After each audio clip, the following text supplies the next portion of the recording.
balik ke gue, nyokap gue pernah cerita. Gue pun dulu gue ngelarang. Dengan keegoisan gue, gue gak pengen nyokap gue diganti, bokap gue diganti dengan seseorang. Itu udah biasa.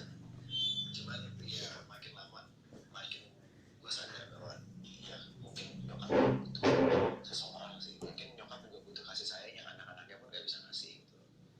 Terus karena pasti beda juga kan kasih sayang seorang anak sama suami gitu. Terus lu nyuruh Umi untuk nikah lagi? Gue gak nyuruh, cuman kayak kalaupun nanti Umi nanya, ya udah terserah. Tapi ada indikasi gak? Enggak sih, karena Umi belakangan ini ya udah emang fokusnya ya dakwah aja. Fokus belajar, fokus sama anak-anaknya, fokus ngebangun rumah yatim itu juga. Tapi kasihan sih kadang-kadang kalau gue lihat nyokap gue juga kan single parent. Gue apa gue suruh nikah lagi cuy? Iya, akhirnya ngerasain sendiri. Karena gue mikir kayaknya nanti kalau misalnya dia tua ya oke lah, dia ada anak laki. Anggaplah kita anak yang peduli ya. Cuma kan biar gimana kan kita anak ya. Benar. Kalau beda, lu ngerti gak sih? Beda banget. Cuma gue dimaki sama nyokap gue sebelum nikah. Mama nikah lagi, kok banget? Mama ini seumur begini kok tidak megang mama kan? Oh tidak, bukan gitu maksudnya. Kalau kayak gitu gak pernah ngomong ke nyokap untuk itu suruh nikah lagi nggak pernah sama sekali. Ya udah, let it go aja gitu. Oke, menarik sekali orang ini ya. Nah ini ada banyak yang nanya netizen katanya. Lu ada kepikiran nggak untuk ngikutin jejak bokap gitu? Ya ini banyak banget yang nanya kayak gitu. Iya banyak banget. Lu udah pernah jawab belum ini? Kalau udah pernah jawab gue skip. dulu gue gak pernah mau jawab gitu. Sampai akhirnya gue ngerasain tekanan yang kalau misalnya gue gak jawab, gue makin ditekan nih sama orang-orang gitu. Mereka pasti ngejar terus. Mereka pasti ngejar karena mereka cuma butuh itu doang, satu kan, sebuah ketegasan di mana iya apa enggak gitu. Sama akhirnya gue itu inget banget, gue pertama kali ngomong itu pas gue lagi nyekar ke makam bokap sama adiknya bokap gue. Terus ada wartawan, gue udah paling males ya, ada infotainment. Nah itu gue lagi bete banget, maksudnya kan ya ini gue butuh waktu sendiri gitu. Gue butuh waktu ya gue bisa cerita sama bokap gue. Cuman lu ngapain ada di sini gitu. Cuman lu bener. Iya, cuman kan ya kita ngehargain lah gitu. Akhirnya gue udahin gitu. Terus mereka nanya-nanya, gue dengan betenya gue yang masih muda, kamera di sini begini bang. Gue nggak mau lihat kamera. Terus akhirnya dia ngomong, Abi, kira-kira ada gak sih niatan buat nerusin di Jakarta almarhum? Gue udah gak tegas, gue ngomong, ada, tunggu aja. Kalian kan gak sabaran, tunggu aja, ada waktunya kok. Sekarang gue masih pengen belajar dulu, karena ilmu agama itu sangat sensitif. Ada waktunya, nanti Tuhan yang manggil gue. Terus itu tayang? Orang berkomentar apa? Berkomentar ya, tetap menanyakan kapan. Oh karena lu gitu ya, kayak gak tegas gitu ya. Tapi beneran ada keinginan kesana?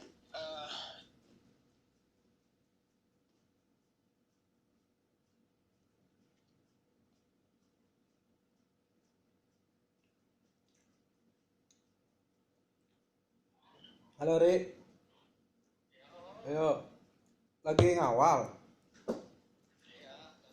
Hmm, ya udah kalau lagi ngawal mah udah nggak apa-apa, ini aja dulu. Itu itu nanti teknisnya biar nggak ngeberatin member. Jadi nanti dikirim itu ke chapter langsung. Nah nanti dari chapter mendistribusikan ke member.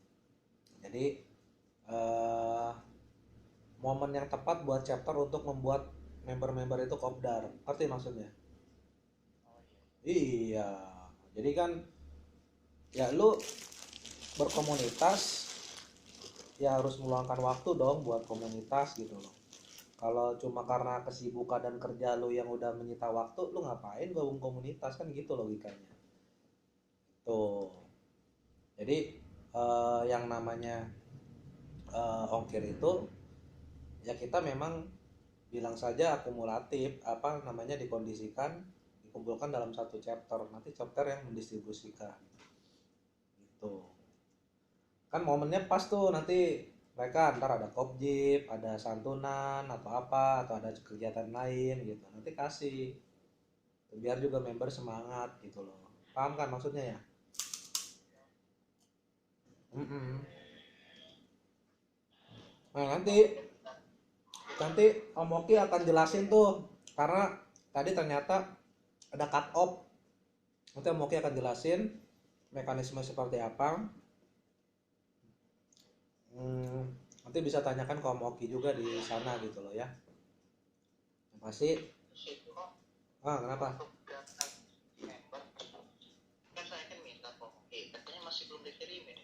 Apanya? Hmm. data member Hmm. yang terbaru. Hmm. Saya pengen lihat itu member-membernya Hmm. yang untuk Tangrai. Ri, sebenarnya gini ya, agak lucu kalau misalkan dari pengurus chapter nggak punya data member, agak lucu, gitu kan? Nah, Ah, dari kepengurusan sebelumnya itu data membernya pun nggak ada. betul. Paling patokannya itu dari bendahara itu. Terlepas dari itu memang dibutuhkan data member buat apa? Ya untuk ini aja sih Om ya. Jadi yang aktifnya itu yang benar-benar aktif itu nanti di sharing lagi Om. Di sharing apa? Di sharing di mana? Iya jadi ada berapa sih member Tangrai itu seluruhnya, nanti yang Hmm. benar-benar aktif itu ada berapa gitu. Jadi saya biar tahu juga. Kalau cuman dasarnya aktif atau nggak aktif, kalau menurut saya ya, lihat aja dari WA group yang ada. Itu member-member yang ada memang di Tangrai. Kalau memang member yang udah nggak ada di Tangrai, ya udah, berarti memang yang bersangkutan nggak mau menjadi bagian dari chapter Tangrai. Gitu. Sekarang gini logikanya, misalnya kita kasih data dari A sampai Z gitu, member Tangrai. Terus data itu mau di sharingnya gimana? Toh nanti yang dilihat yang di WA group kan, toh nggak akan ngelihat yang di situ kan datanya kan, benar kan? Benar nggak? Iya. Jadi buat apa? Kalau mau, karena percuma gitu, Ri. Bukannya mematahkan ya, percuma aja. Bukannya mematahkan. Kalau mau gini, buat aja Google Form, di situ tulis, bikin surat edaran seperti Om Esa gitu. Itu penting, Ri.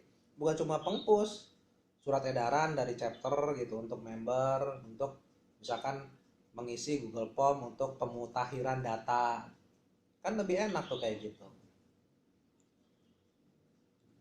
Benar nggak? Oh iya, orang ngapain sih susah-susah, Ri? Kita kerja dibayar kagak. Kita kan komunitas sosial.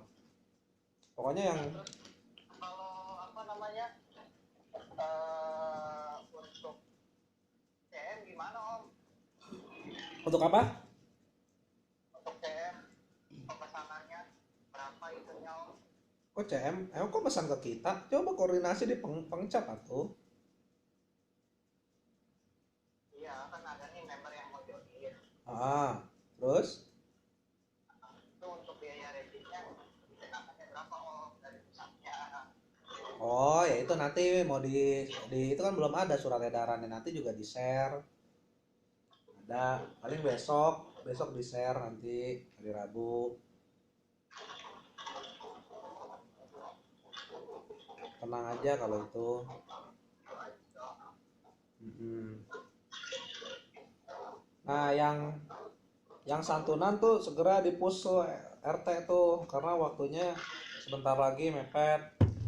Pastiin di remind lagi. Tuh. Ini lagi di jalan. Jalan santai pakai headset kok. Oh, pakai headset. Udah kerja lagi memang.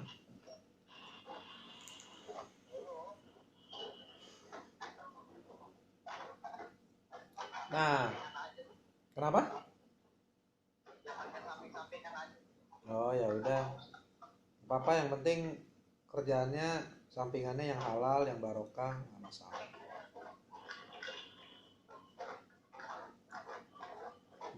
Itu aja. Ya, jadi ketua chapter harus proaktif lah, harus banyak inisiatif proaktif. Bagaimana caranya membuat orang atau orang yang di bawah kita itu respect sama kita. Ya, kita harus ambil hatinya dulu, ambil hatinya mereka. Kalau orang udah diambil hatinya, mereka tuh akan melakukan apapun untuk kita gitu loh. Jangan pernah untuk bermain di logika, karena itu nggak akan kena. Ambil aja dulu hatinya, mau laki-laki mau perempuan gitu, insya Allah tuh.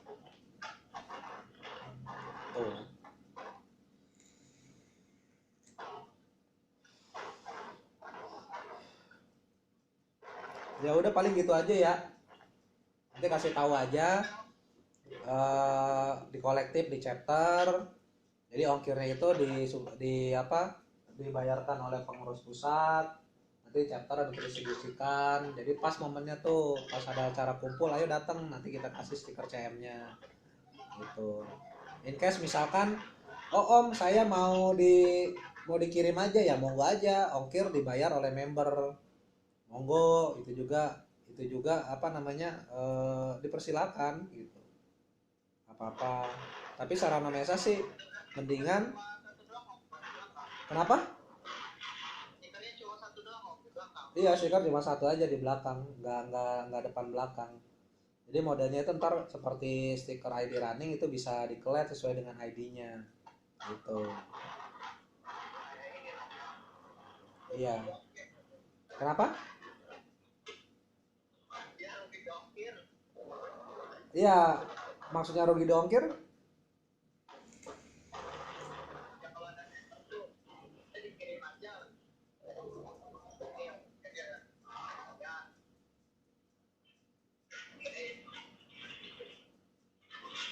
Gimana?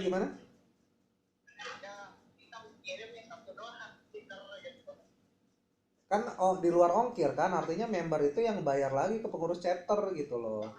Itu bisa juga. Yang rugi kan bukan pengurus chapter kalau bicara untung rugi.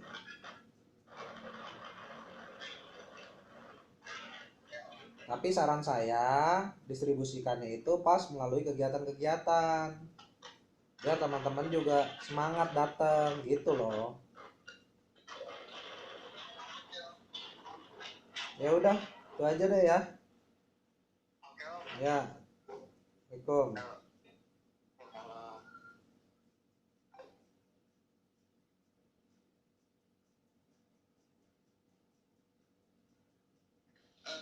Itu sih yang balik lagi pas gue ngerasa manfaat dari apa yang bokap gue kasih ke orang-orang, ternyata kebalikannya segitunya, dan itu yang gue pengen sih. Bisa gak ya kalau misalnya nanti gue mati, minimal 30 deh yang antar gue. Iya, tapi kan gini, kita bicara tentang, oke, lu kan sebagai seorang anak, lu dibebankan dengan bayang-bayangnya, maksudnya nama besar, dan lu pasti setiap waktu kalau ditanya itu, termasuk gue nih. Sekarang lu nanya dulu nih, jujur kan, lu capek gak kadang-kadang dengan hal itu semua, kayak apa-apa bokap gue lagi ditanya? Capek banget sih. Capek banget. Apa yang lu kepengen sebenarnya kalau sebagai diri lu nih? Setelah gue terjun ke dunia sinema, gue jadi ngerasa gue cuma pengen bisa bebas dengan apa yang ada di otak gue sekarang gitu. Kayak ada otak gue, misalnya gue lagi pengen begini, ya gue harus begini gitu. Sedangkan ya gue pengen begini, cuma orang-orang ngelarang. Bukan nyokap gue yang ngelarang, orang-orang. Karena ada sosok di belakang gue gitu loh, yang orang-orang tuh mikirnya gue harus kayak gini, gue harus kayak dia. Lu tuh anak seorang ustad, masa anaknya kayak gini sih? Mana nih kehormatan bokap tuh hitungannya diinjek sama lu gitu kan? What the f*** man? Gue jadi kebayang gue punya anak nanti soalnya. Iya benar, ini pelajaran gitu loh. Iya, gue tahu itu berat banget gitu. Dan dulu 3 tahun belakangan itu, 3 tahun belakangan lalu, gue sempat mencoba untuk gue mau hilangin nama itu dari diri gue. Gimana caranya? Gue udah amat gitu loh. Jujur misalnya gue ngerokok, orang-orang komen gitu, gimana sih lo anak-anak gue juga ngerokok, anak gue juga ngerokok, kamu juga ngerokok kan? Bukan juga ngerokok berat banget, ngerokoknya parah gitu. Terus gue pakai celana pendek, masa anak gue celana pendek? Oke. Dan akhirnya ya sesimpel itu. Oke, lanjut. Sama akhirnya kayak, wah gue capek sih gue kayak mulu, gue pengen keluar rumah gue aja kayaknya gue dikomenin nih, gue capek kan. Sama akhirnya gue harus hilangin nama gue, hilangin nama bokap gue, hilangin. Akhirnya makanya gue tembus-tembusin, makanya Instagram gue kasih lihat apa yang gue pengen. Oh ya biar nama hilang, malah jadi gue jadi sedangin. Nah tapi sekarang gue jadi sadar gue gak bisa. Mau sampai kapanpun gue berusaha untuk menghilangkan nama bokap gue tetap gak ada. Tapi lu tau gak dulu bokap lu itu gayanya mirip kayak lu malah pas muda? Gue ngerasa banget. Dan bahkan orang-orang kayak sekarang tuh banyak yang nanya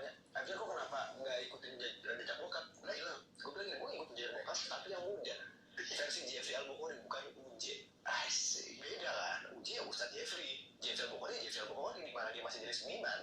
Nah gue kayak dia, ya cuma kan hidayahnya beda Pak. Hidayahnya beda. Bokap lu kan udah mendapat hidayahnya. Kalau lu belum tahu ya kan. Sekarang kan lu masih muda, dan dimana tidak adil juga kalau misalnya lu tidak bisa menikmati masa muda lu. Karena gini yang gue belajar ya, orang kan menjadi dewasa bijak itu kan karena banyak pengalaman yang didapat di masa muda. Dengan kurangnya pengalaman ini, apa sih yang menjadi landasan dia untuk berpikir, kan nggak ada gitu kan. Nah sedangkan kalau masa mudanya sendirinya udah dilarang ini, dibebani nggak boleh gini, nggak boleh gitu, ini mau belajar apa? Belajar apa? Benar. Lu ngerasa gitu? Ngerasa banget. Ngerasa banget. Itu yang jadi ganggu pikiran. Iya, ganggu banget. Itu tahun-tahun kapan tuh yang cukup berat? Dari 2016 sampai 2022. Oh itu ya, yang dia apa komen-komen itu ya di apa katanya lu suka baca komentar-komentar netizen itu ya? Jadi gue ngebalas komentar netizen itu yang bukan mengarah ke gue, tapi yang mereka nyenggol bokap sama nyokap gue. Itu doang yang gue balas. Kayak gimana? Contoh misalnya kayak kemarin jadi ada satu foto gue yang ngerokok, gue pakai kutex, terus juga gue pakai cincin di sini, garingnya tindik, ini lihat mas, ini yang bolong itu ya, apa cincin tempel ya? Iya, karena gue tau gue pengen tindik, cuman gue tahu kalau misalnya gue tindik, nyokap gue yang kena sama bukan gue, nyokap gue yang bakal dilihat sama netizen, makanya gue gak mau gitu. Terus gue foto, gak lama ramai banget tuh, ramai banget, mereka pada komen, oh pantas anaknya Bunci, oh ini adiknya yang paling gue kesel gitu, ya rata-rata anak yatim kayak gitu semua. Maksud lu apa gitu loh? Lu juga apa? Yatim lu aja. Oke, maksudnya apa? Lu maksud lu apa? Gue bilangin lu masih sama-sama yatim kita iya makanya. Iya, itu gue bener-bener benci banget. Ada jadi waktu itu gue lagi promo film di Bali. Itu gue bener-bener sampai ngedown parah. Ngedown segedown-ngedownnya gue sampai yang gue nangis itu bener-bener nangis gak ada suara. Tapi netes dan gue tidur di lantai kayak bilang, gimana sih? Ya lu ngerti lah mungkin rasanya gue. Itu gue bener lagi ngedown banget, dan gue juga gak bisa cerita ke siapa-siapa. Gue gak mau cerita ke nyokap gue, gak mau cerita ke kakak gue, karena mereka juga punya masalah yang sama kayak gue, dan mungkin lebih berat daripada gue gitu. Karena gue tahu mereka ini bukan orang yang bisa mengutarakan perasaan, sedangkan gue bisa. Makanya gue gak mau. Hatinya besar nih anak nih, amin. Besar hati lu cuy, amin. Tapi menurut gue beban yang lu pikul itu ya akan menjadi berkat juga buat lu ke depan sih menurut gue. Ini yang gue tahu ya, biasanya anak-anak kayak lo ini dengan kondisi ada beban seperti itu, ketika mereka nggak merasa nyaman, mereka suka mengambil reverse-nya, jadi menunjukkan pemberontakan. Cuman bahayanya ada yang nggak kembali. Iya benar, benar. Nah ini kan banyak sekali ya pro kontra tentang hal itu. Nah, lu selalu dipertanyakan tentang memelihara anjing ya kalau nggak salah ya. Waktu lu si Roy, premier bawa anjing gitu. Mau nanya, iya, gue sengaja, gue sengaja. Kenapa? Seru nih, karena gini ya, menurut gue di luar promosi itu ya, orang-orang kan kebanyakan mereka ngelihat jeleknya doang ya. Dan gue meskipun gue pengen merubah stigma itu dan gak bakal bisa, at least gue ngasih gerakan bahwa jangan cuma lihat dari jeleknya aja gitu.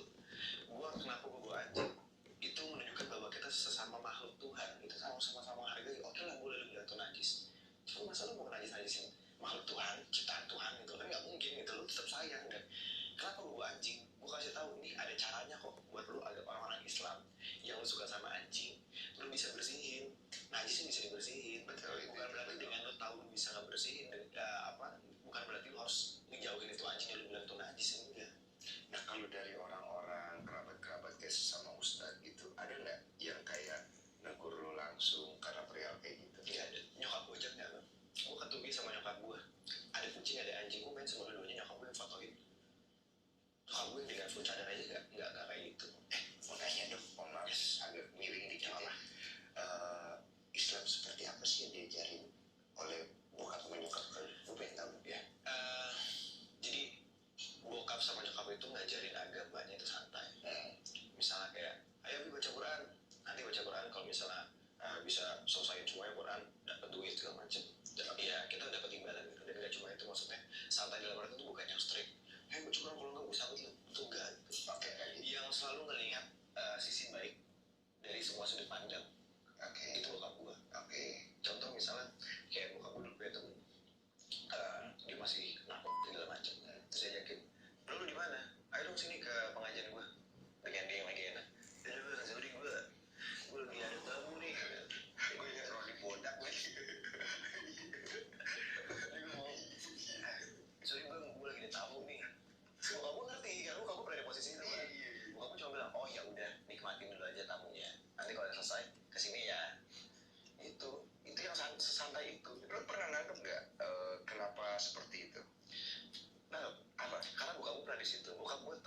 misalnya kita ngasih tahu orang dengan cara tegas, orang nolak, orang ngejauh, keras mungkin hati ke hati. Karena kenapa Tuhan ciptain hati dan kita berpegang teguh sama hati dan otak? Karena hati itu buat ngerasain, otak kan buat mikir. Raden Saleh. Iya, gue pernah baca. Jadi urip itu urup ya apa? Iya, urip itu urup ya, benar ya. Jadi dia masuk ke satu daerah di mana di situ beberapa ulama yang lain kayak mempertanyakan, lo kita kan nggak sesajen pakai ini, lo kok gini gitu kan. Cuman dia bilang, lo kalau kita pengen masuk, kita pengen mengamalkan agama Allah, ya kita juga harus juga tahu diri. Benar. Ya ini tuh tidak ada salahnya gitu loh. Tapi ini kan menjadi pertentangan selalu ya. Nah itu dia. Nah cara-cara yang diajarkan oleh nyokap ibu sama bapak ke lu, ada nggak pertentangan dari pandangan Islam lain? Ada. Oh Ada, pasti ada. berat yo. Berat bang. Contoh misalnya gini deh, gue selalu bilang ke teman-teman gue yang masih minum alkohol, gue bilang gini, men, mereka ngajakin gue minum misalnya, minum ya, aduh sorry gue enggak, cuman kalau mau minum nggak apa-apa, silakan aja minum, gue nggak ngelarang, tapi please baca Bismillah sebelum minum, tangan kanan, karena kita nggak tahu hidayah datang dari mana aja, mau lu dari orang yang paling buruk, mau dari tempat yang paling jelek, nggak tahu, dan orang selalu bertentangan dengan hal itu. Ada 3 rukun, beberapa kewajiban di saat lu baca Bismillah, nggak boleh dengan yang haram-haram segala macam. Oke, bener itu nggak boleh. Cuman Allah itu maha baik, Tuhan itu maha pengampun, maha mengerti hambanya. Kenapa lu harus bisa, lu kenapa harus bikin satu jalur, sedangkan Tuhan itu banyak jalurnya. Ya udah bagian ini baca Bismillah. Gimana lu belajar ini? Ya, nggak tahu juga gue belajar dari mana. Islam leluhur gue. Dari bokap. Ini Islam leluhur gue yang diurusin ngomong. Karena gue ambil contoh Nabi Muhammad pun kan nggak pernah ngasih tahu orang dengan yang nada keras, ada tinggi, selalu dari baik, dari hati gitu. Kalau misalnya kita ngomongin dari otak ke otak, itu cuma dipikirin doang. Kalau kita dari hati, kita kan dirasain. Yang paling penting dirasain, baru dipikirin. Ultimate Fragrance, makin aktif, makin wangi. Wash on, hijab chic. Freshnya on, aktifnya on. Ultimate Fragrance, makin aktif, makin wangi. Wash on, hijab chic. Freshnya on, aktifnya on. Iya sih, kita aja acting kan yang penting kita cari dirasain kan. Iya. Lu termasuk orang-orang yang berpikir nih kalau gue bilang ya. Semoga. Itu berarti dari kecil itu emang karakter lu tuh suka mempelajari, melihat, menganalisa, observasi. Itu karakter lu ya? Mungkin. Oke. Ketika lu mendapatkan sebuah masalah, bagaimana caranya seorang Binsar menyelesaikan? Kalau versi lu gimana biasanya? Gue sebenarnya tergantung masalah sebesar apa sih. Oke, kita anggap masalah kecilnya dulu deh. Kecil gimana? Kalau masalah kecil gue udah amat sih. Oh, lu. Gue cuek aja udah. Ya udah masalah dari bawah juga ntar juga hilang. Oke, masalah besar tuh apa buat lu? Sama tahu sama keluarga. Oke, Itu udah besar banget menurut gue. gimana lu cara nyelesain? Biasanya ya? Kalau misalnya berhadapan dengan satu orang yang berurusan dengan keluarga gue, ya gue maju. Gue berani baik-baik. Kalau misalnya nggak mau baik-baik, ya udah ya mau keras-keras. Gitu loh. Kalau misalnya emang masalah besar gue ini timbulin dari keluarga itu sendiri, ya gue tetap ngajak ngobrol. Gue pernah kok satu hari masalah gue kabur dari rumah karena ada pertentangan di rumah segala macam. Dan habis itu gue balik ke rumah karena gue tau nyokap gue kena kanker. Gue balik ke rumah. Oh ya? Sebenarnya gue pernah. Oh, itu gue nggak tahu. Gak ada yang tahu emang. Iya, nyokap kena kanker. Terus gue balik ke rumah, terus tulang ekor juga retak dari yang sama. Terus gue balik ke rumah, gue balik pagi jam 7. Terus gue langsung manggil kakak gue manggil nyokap gue dudukin bareng, ngobrol gue nggak mau dari nada yang tinggi gitu. Selalu dari nada yang pelan. Itu balik lagi ke hati. Biar sama-sama ngerasain, akhirnya jadi terbuka dan ngomong. Gue suka lagi cara kayak gitu. Iya, kalau kita bicara itu kan jangan langsung keras, kita bicara hati ke hati. Karena kita manusia punya hati, ya kan. Terus bagaimana akhirnya selesai dia? Selesai. Karena yang ngegerakin hatinya itu pasti Tuhan juga. Aduh, pinter lagi nih anak. Pinter lagi nih anak. Kenapa gue jelata ya, Wak ya? Ada nggak lu pernah nemuin satu kondisi, kalau tadi kan ada solusi ya? Ya akhirnya nggak bisa diapa-apain. Ada. Apa itu kayak gimana? Gue kalau misalnya masalah gue dan gue nggak bisa nemuin jawaban, gue mentok. Gue bener-bener udah mentok. Gue selalu berserah diri kepada Tuhan gue dengan cara gue meminta jawabannya dengan cara gini. Gue buka Al-Quran, gue baca syahadat 3 kali. Gue wudhu dulu, gue baca syahadat, terus gue dalam hati gue tanyain apa yang pengen gue tanyain sama Tuhan gue. Terus gue buka random aja halaman Al-Quran, terus gue tulis satu ayat, gue baca artinya, itu jawaban. Oke, tapi dalam kondisi lu bener-bener ini ya, lagi fokus gitu. Lagi fokus. istilahnya. Dan gue di saat gue udah baca itu artinya, dan gue nggak pengen jadiin itu pedoman banget, bukan pedoman, petunjuk gitu. Ya Gue betul. selalu tanyain ke orang yang lebih ahlinya pastinya, karena tafsirannya kan pasti beda gitu. Oh lu ada guru? Ada banyak sih guru semuanya guru menurut gue. Yang deket banget sama gue ada namanya, udah kayak abang gue, namanya Bang Alfi. Emang dia yang meranin bokap gue di film Hijrah Cinta dulu 2014. Dulu dia hancur juga bang sama kayak bokap gue. Turn back-nya dia dari film itu. Oh, malah dari film itu. Dari film itu. Dan awalnya itu bukan dia yang dipilih sebagai bokap gue. Awalnya itu kalau nggak Raffi Ahmad sama Ramon Tungkang. Emang Tuhan tuh selalu punya cara. Dan yang keren apa? Dia dipilih cuma gara-gara dia lagi takbiran, lagi baca iktiraf. Itu salah satu ayat, bukan ayat ya, kayak sebuah kata-kata lah, Abu Nawas apa gue lupa. Dia lagi nyanyiin itu, dan itu katanya mirip sama bokap gue. Langsung dipanggil casting, terima, kelar. Oh jadi dia nih yang kalau lu ada apa-apa bisa emang ngobrol sama dia ya? Oh dia paling banyak tau rahasia tuh pasti. Banget. Hati nyokap gue nggak tahu. Bukan abang gue bakal cerita. Jadi nyokap gue juga kalau apa-apa, misalnya gue nggak di rumah nanya bakal, gimana? Mau di sini oke aman. Ini kayak lu cerita kayak gini ya. Nyokap lu tahu gak sih ini kayak gini? Mungkin tahu. Tapi lu gak pernah cerita ke nyokap gitu? Nggak pernah. Lu gak mau bebanin dia ya? Oh berarti banyak hal yang lu gak seneng lu lihat ketika bapak pergi. Yang lu lihat dari perjalanan nyokap nih pasti. Iya sama lagi. Sama lagi. Gue mah apa-apa bersama-samain ya. Iya biasanya gitu lah. Karena di saat kita cuma punya ibu yang bikin kita menjadi lembut, jadi pemikir, lebih ngerasain apa yang terjadi dengan situasi. Gue ngerasain itu kan. Iya mungkin itu yang dimaksud sama pepatah-pepatah atau peribahasa ya, anak-anak yang memuliakan ibunya, artinya kan diperguli, dia bisa merasakan kegentiran dari ibunya, itu biasanya dia dikasih jalan yang sukses.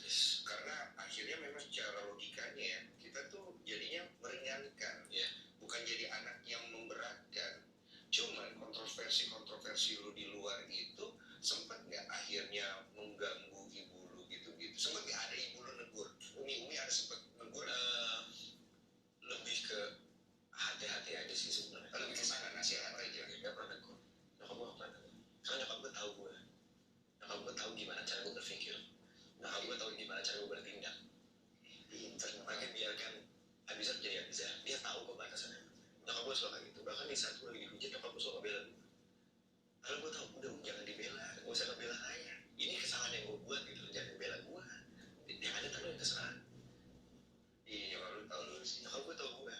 Karena nggak semua anak begitu tuh tahu diri. Karena biasanya ada anak yang keras. Kalau dikerasin lagi, Makin keras. makin keras. Kayaknya lu masuk yang mana nih? Kalau gue ngerasa gue keras dulu. Lembek tiba-tiba. Oh, rinto-rinto juga, Pak ya? Iya. Apa di dalam? Udah bisa senyum ya? Senyumnya aku pede aja. Begini senyum. Dari sini doang di pertama kali. Sumpah, yang pertama kali. Nonton dia di Onat ya? Gak pernah ada Onat. Ini orang cool banget ya, kagak pernah senyum. Ternyata ada karangnya. Gue nonton di Onat. Itu lu sempat ngomong katanya lu kepengen Iya, siapa yang gak pengen? Iya, gak tahu ya. itu gara-gara apa sih? Kenapa lu kok ngomong gitu? Apa ya? Ada 3 faktor sih. Satu, ya gue kangen bokap gue. Yang kedua, gue capek dengan tekanan yang orang-orang kasih ke gue, yang semesta kasih. Yang ketiga, gue pengen jadi pohon. Iya. Maksudnya kenapa pohon? Menurut gue pohon indah banget ya. Jadi kayak pohon ini sebuah makhluk hidup yang selalu ngasih manfaat buat orang-orang. Bahkan di saat dia mati pun dia masih bisa ngasih manfaat. Bisa jadi kayu bakar, bisa jadi kayu yang bisa dibikin jadi meja. Oh, jadi bermanfaat gitu. Habis itu kenapa gue pengen cepet? Gue cuma pengen cepet di saat nanti gue maupun gue masuk neraka atau surga, gue bisa ketemu bokap gue di gerbang surga, disambut naik motor, terus kita motoran dari mana? Karena gue gak pernah bisa ngerasain motoran berdua. Itu dulu yang pengen gue rasain, motoran barengan. Gimana sih rasanya motoran sama bokap? Itu pengen gue. Kerinduan ya. Lu pernah nggak sampai di level terendah, tergentir dalam hidup lu itu udah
sampai tak ada lagi yang bisa merendahkan. Yes. Bokap gue bilang, nyokap gue bilangnya, bokap gue bilang kayak gitu, nyokap gue bilang jangan mau jadi ngesusahin orang. Nah, lu kan akhirnya kan terkenal nih Pak ya. Amin. Iya, amin. Terkenal nih, exposure gede ya. Amin. Lu sempat merasakan star syndrome nggak? Gak tahu ya, gue nggak tahu di mana gue ngerasa stres di rumah apa enggak, gue nggak pernah tahu. Kalau mungkin teman-teman ngerasa itu tolong ingetin, karena gue juga nggak tahu gitu loh, karena ya namanya juga manusia gitu. Gue nggak pernah tahu apakah gue pernah merasakan stres di rumah apa enggak gitu. Betul. Nah, bagaimana caranya lu merefleksikan diri lu? Kan biasanya orang merefleksikan dirinya kan dari pikirannya atau dari apa yang dicapai. Inilah gua tuh seperti ini segala macam. Nah, kalau lu tuh cara merefleksikan diri lu bahwa lu tuh sebenarnya kayak gimana, udah sampai di mana tuh bagaimana caranya? Refleksikannya ke gue apa ke orang lain? Ke diri lu melihat diri lu tuh udah sejauh mana, cara lu melihat diri lu kayak gimana? Di saat gue udah bisa ngeliat nyokap gue senyum.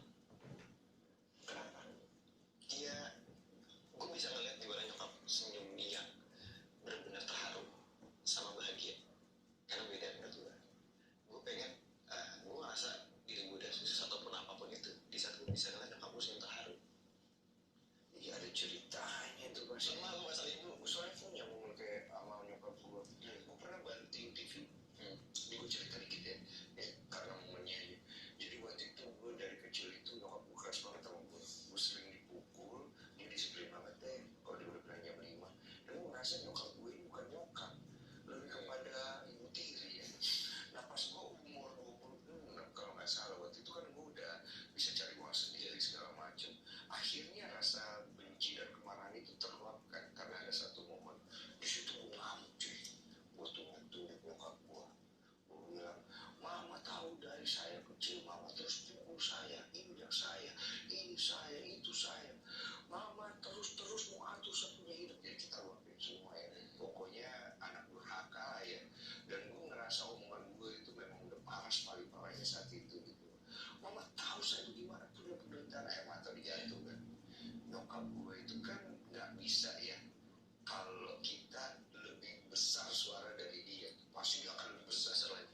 Di saat itu dia diam, dia melihat gue, terus air matanya jatuh. Karena dia nggak menjawab apa-apa, akhirnya kan marahnya nggak panjang gue kan. Terus capek kan, terus nggak enak tuh. Terus gue ngeliat nyokap gue, air mata gue udah jatuh, udah nggak tahu mesti ngapain. Tiba-tiba nyokap gue, maafkan mama enak. Dia bilang, mama tahu apa yang mama lakukan itu bikin sakit kau. Mama minta maaf. Kalau kau benci sama mama, tidak apa-apa, saya mengerti. Karena memang mama salah. Tapi hanya ini yang bisa mama lakukan. Kita tidak punya apa-apa nak. Kau waktu kecil, banyak yang bilang kau akan jadi sampah. Hanya kau satu-satunya anakku yang kupunya. Kalau apa yang saya lakukan, dosaku ini sama kau kan, bikin saya masuk neraka. Saya masuk itu neraka. Yang penting kau jadi orang benar. Lu nangkep gak maksudnya? Nah ini momen nih gue bilang tuh. Lu punya momen itu kan? Iya, persis sih. Ini sama kalau lagi persis. Ya itu di kadang gue PKI kok ini. Yang pas gue bilang gue lagi kabur dari rumah, akhirnya gue pulang ke rumah buat ngobrol, terus selesaiin semua gara-gara gue tahu nyokap gue kanker dan lain-lain. Ya itu momen bagi gue, momennya di situ. Dan gue waktu itu pernah bau juga ini momen-momen bagi gue tuh banyak, karena gue sama nyokap gue sama-sama keras. Kita sering berantem karena kita gue gengsinya gede, nyokap gue juga gengsinya gede, gue Aries sama-sama kuat keras kepala. Dan di rumah itu nggak ada yang bisa ngomong selain gue. Jadi